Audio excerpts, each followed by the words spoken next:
আসসালামু আলাইকুম। কেমন আছেন সবাই? আলহামদুলিল্লাহ আমি অনেক ভালো আছি এবং আপনারাও যে যেখানে আছেন নিশ্চয়ই ভালো আছেন।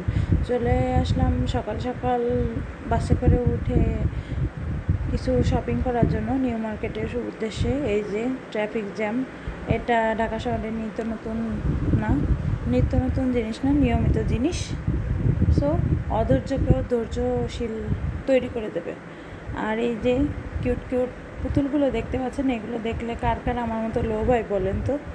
এত সুন্দর সুন্দর কিউট কিউট দেখলে কখনো ছেড়ে আসা যায় বলেন তো? এর এর বড়ো সাইজগুলো 300 টাকা করে এবং ছোটো সাইজগুলো 150 টাকা করে ছিল।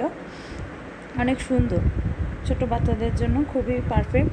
আর এই যে ছোটো ছোটো বাচ্চাদের যে কিউট কিউট জামাগুলো, এগুলো 100 টাকা থেকে শুরু করে 350 টাকা পর্যন্ত আছে। বিভিন্ন টাইপের জামা, এই যেগুলো দেখছেন বড় বড়গুলো, এগুলো সবই 250 টাকা 300 টাকা এরকম প্রাইস।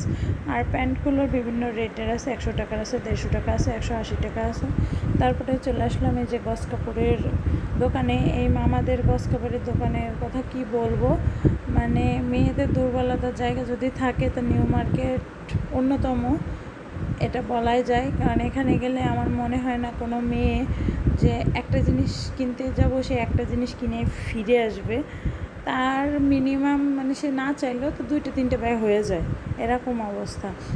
এই যে গস কাপড়গুলো দেখতে পাচ্ছেন, প্রত্যেকটা গস কাপড়ের পিসগুলো এত সুন্দর যে কোনটা ছেড়ে কোনটা নেব সেটাই। এখানে 150 টাকা থেকে শুরু করে আপনার 1000 টাকা পর্যন্ত বিভিন্ন টাইপের বিভিন্ন দামের গস কাপড় আছে। একই গস কাপড় কিন্তু আপনি যদি উপরে যান মার্কেটের ভিতরে, তাইলে যেটা এখানে 300 টাকা নিয়েছে ওরা 600 টাকা 700 টাকা নেবে। কারণ ওদের তো এক্সট্রা অন্য খরচ আছে, সেজন্যই ওরা আর কি একটু বেশি রাখে, কিন্তু কোয়ালিটি কিন্তু একই থাকে অনেকটাই। তো এখান থেকে অনায়াসে কিনতে পারে। তারপরে এই যে ছোটো ছোটো কাঁকড়া ক্লিপ, মেয়েদের বললাম না, মেয়েদের দুর্বলতার জায়গা আছে নিউ মার্কেট। মানে মার্কেটে গেলে কিনতে কিনতে ছোটো ছোটো জিনিস যদি 50 টাকা 40 টাকা করে জিনিস কিনতে কিনতে এমন অবস্থা হয় যে রিক্সা ভাড়াটাও মনে হয় শেষে থাকে না, ওই বাসে করেই 10-15 টাকা দিয়ে আসতে হয়, এমন অবস্থাও হয়েছে। আপনাদের কার কার এমন অবস্থা হয়েছে প্লিজ কমেন্ট করে জানাবেন কিন্তু। আর আমার যদি ভিডিওটা একটু আপনাদের ভালো লাগে প্লিজ লাইক কমেন্ট শেয়ার করতে ভুলবেন না। আর একটা ফলো বাটনে টিপ দিয়ে চলে যাবেন। এই যে দিনভর কিছু কেনাকাটা করে এবারে যে মামার রিক্সায় চড়ে যাচ্ছি, যেতে যেতে ভাবলাম এই মাটির যে জিনিসগুলো বিক্রি হয় এগুলো ক্যাপচার করে নিই, যাতে আপনাদের দেখতে সুবিধা হয়। কারণ নিউ মার্কেটে পাওয়া যায় না এমন কোনো কিছুই নাই।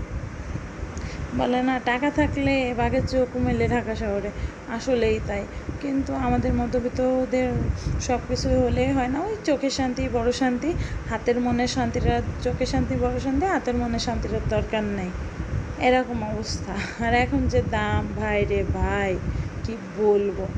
কিন্তু সব কথার এক কথা হলো, বাড়ি এসে রাত্রেবেলা খুবই শান্তি পাইছি। কারণ এসে যখন দেখি যে হাজব্যান্ড একটা পিৎজা নিয়ে আসছে আর আমার মেয়েটার জন্য কিছু ফল এবং ক্যাপসিকাম নিয়ে আসছে, তখন এমনিই মনটায় জুড়ে যায়। সারাদিন শপিং করে এটা করা কিন্তু খুবই কঠিন, খুবই কঠিন, সো টাফ। এই কমলা লেবুগুলো অনেক ভালো ছিল আর ক্যাপসিকামটাও অল্প দামে অনেক ভালো ছিল। এই 1 কেজি ক্যাপসিকাম অনেক কম দামেই নিয়ে আসছিলো। আর পিৎজাটা খেতে কি বলবো, অনেক ভালো ছিল। আমার মেয়েটাও তো সেই পরিমাণ পিৎজা খাইছে, ছোটো মানুষ হিসেবে যা খাইছে তাই অল্পই দিয়েছি। তাহলে আজকের মতো বিদায়, আল্লাহ হাফেজ।